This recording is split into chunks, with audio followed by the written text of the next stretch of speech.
Samantala, totoo ang ensayo ni Manny Pacquiao sa lakas ng kanyang katawan at bilis ng kanyang mga galaw. Ang isa sa mga nagsisilbi raw niyang inspirasyon para rito ay ang yumaong martial artist na si Bruce Lee. Narito ang pagpatuloy ng video diary ng ating pambansang kamo.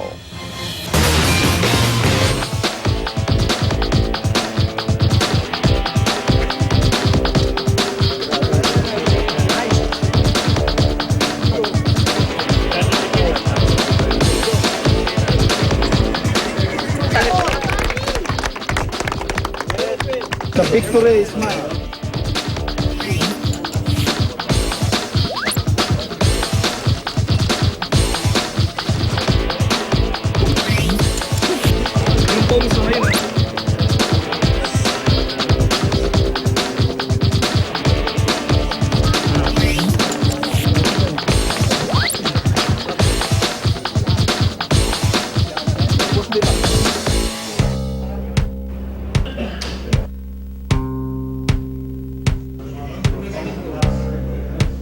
Yung ensayo, kagaya ng De La Hoya, yung barera, yun ang mga ensayo na nakikita ko ngayon na talagang nakafocus, talagang pinagandaan, pinaghirapan niya, nagdusa sa ensayo.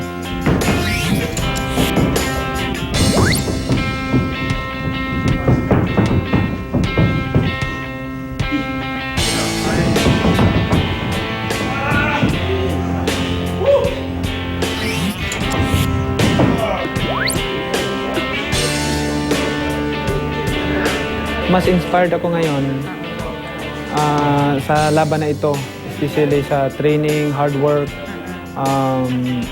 determination nandyan palagi, yung killer instinct nandyan. So, I'm an underdog.